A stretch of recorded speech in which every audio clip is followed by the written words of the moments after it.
मी ब्रह्मा विष्णू महेश यांना देव मानणार नाही अशा 22 प्रतिज्ञा घेऊन 14 ऑक्टोबर 1956ला बाबासाहेबांनी धम्मदीक्षा घेतली हे आपल्या सगळ्यांना माहितीच आहे। पण यानंतरचे जे 2 दिवस होते म्हणजेच 15 ऑक्टोबर आणि 16 ऑक्टोबर 1956 हे देखील तितकेच महत्त्वाचे होते, कारण हा कोणता एक दिवसाचा धम्मदीक्षा सोहळा नव्हता।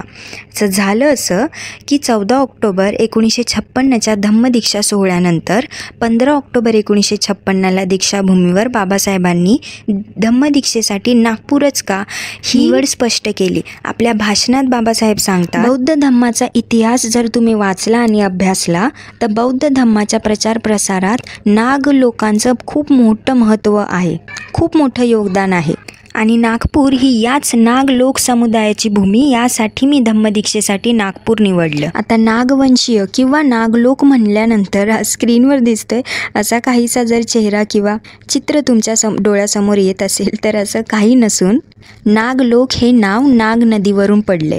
नागपुरातली प्राचीन नाग नदी, या नदीच्या अवतीभोवती या नाग लोकांचा, या समुदायाचा जास्तीत जास्त प्रभाव आणि संख्या होती।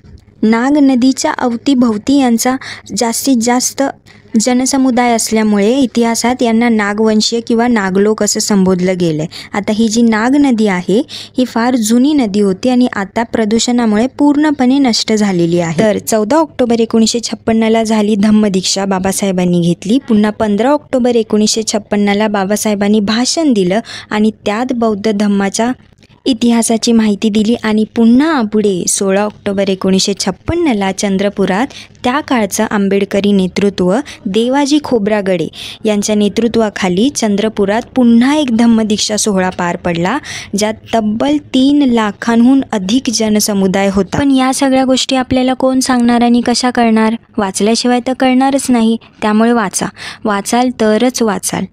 ही माहिती पुढे जास्तीत जास्त शेअर करा। हा व्हिडिओ कसा वाटला मला कमेंटमध्ये नक्की कळवा आणि सबस्क्राईब करायला विसरू नका। धन्यवाद। नमो बुद्धाय, जय भीम।